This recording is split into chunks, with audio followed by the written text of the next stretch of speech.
Berio, Church Training Solution. Shalom rekan-rekan sekalian yang terkasih di dalam Tuhan kita Yesus Kristus. Pada hari ini saya akan membagikan kepada kita semua tips untuk pendalaman Alkitab. Alkitab, sebagaimana layaknya semua buku yang ada di dunia, sebetulnya bisa sangat tergantung oleh cara pandang dari pembaca. Tentunya akan sangat berbahaya apabila penulis daripada kitab suci bermaksud ke satu makna, akan tetapi kita sebagai pembaca menafsirkannya ke makna yang sangat berbeda. Kita butuh bimbingan Roh Kudus dalam hal ini. Akan tetapi, Roh Kudus juga bisa berkarya melalui beberapa hal teknis yang akan saya jelaskan dalam beberapa video ke depan. Tips pertama yang sangat mudah untuk kita semua praktekkan dalam membaca atau memahami atau menafsirkan Alkitab adalah perhatikan konteks secara keseluruhan daripada ayat yang sedang rekan-rekan baca. Cara mudahnya adalah lihatlah judul perikopnya dan bacalah keseluruhan isi perikopnya. Jangan hanya satu ayat itu saja. Mari kita angkat satu contoh. Ayat yang sangat terkenal, Matius 6 ayat 33 berbunyi demikian. Tetapi carilah dahulu kerajaan Allah dan kebenarannya, maka semuanya itu akan ditambahkan kepadamu. Di sini ada kata semuanya. Kemudian banyak sekali dari kita yang menafsirkan bahwa kalau kita mencari kerajaan Allah dan kebenarannya, lantas kita bisa mendapat semua yang kita inginkan. Kita bisa mendapat rumah mewah, kita bisa mendapat mobil mewah, kita bisa mendapat jalan-jalan ke luar negeri.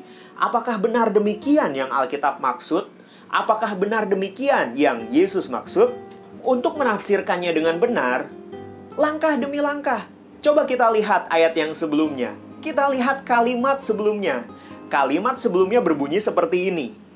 Akan tetapi Bapamu yang di surga tahu bahwa kamu memerlukan semuanya itu. Muncul sebuah pertanyaan dong kemudian. Bapa di surga tahu bahwa kita memerlukan semuanya. Apakah benar kamu memerlukan rumah mewah? Apakah benar kamu memerlukan mobil mewah? Atau kamu menginginkannya? Memerlukan atau menginginkan? Kemudian mari kita telaah lebih jauh lagi. Apa yang Yesus maksud dengan kata semuanya ini? Kita lihat lagi ayat-ayat sebelumnya. Di dalam satu perikop yang sama terlebih dahulu, cukup mudah. Matius 6 ayat yang ke-25 berbunyi seperti ini. Jangan khawatir akan hidupmu, akan apa yang hendak kamu makan atau minum. Dan jangan khawatir pula akan tubuhmu. Dan jangan khawatir mengenai apa yang hendak kamu pakai. Ternyata perikop ini berbicara mengenai makanan, minuman, dan pakaian.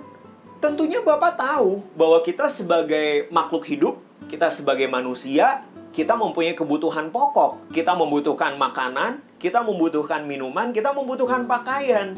Dan inilah yang Bapak maksudkan, bahwa ketika kita mencari kerajaan Allah dan kebenarannya, kita tidak akan kekurangan semuanya itu. Kita tidak akan kekurangan makanan, kita tidak akan kekurangan minuman, kita tidak akan kekurangan pakaian.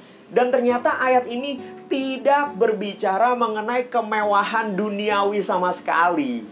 Dan satu hal yang tidak kalah penting adalah Matius 6 ayat 30-nya berbunyi seperti ini. Jika Allah mendandani rumput di ladang yang hari ini ada dan besok dibuang ke dalam api, tidakkah Ia akan terlebih lagi mendandani kamu? Hai orang yang kurang percaya. Wow, ayat ini ternyata Yesus sedang berbicara kepada orang-orang yang kurang percaya.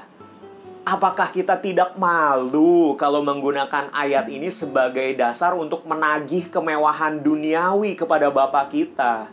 Sementara ayat ini ditujukan Yesus untuk menegur orang yang kurang percaya.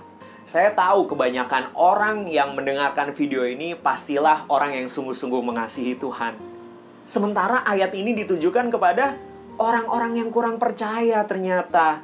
Orang yang kurang percaya kepada Tuhan. Orang yang khawatir makanan, minuman, dan pakaiannya tidak tercukupi oleh Tuhan. Mari kita tafsirkan ayat ini dengan benar, bahwa ayat ini tidak pernah berbicara mengenai rumah mewah, mobil mewah. Enggak. Ayat ini berbicara kalau kamu mencari kerajaan Allah dan kebenarannya, kamu nggak akan pernah kekurangan hal-hal yang pokok. Jadi sebagai kesimpulannya rekan-rekan sekalian, dalam kita membaca dan menafsirkan Alkitab dengan disertai bimbingan Roh Kudus tentunya, lihatlah keseluruhan perikop. Jangan-jangan apa yang kita selama ini pikir sebagai maksudnya Tuhan, ternyata bukan itu maksudnya Tuhan. Bacalah secara keseluruhan. Tuhan Yesus memberkati.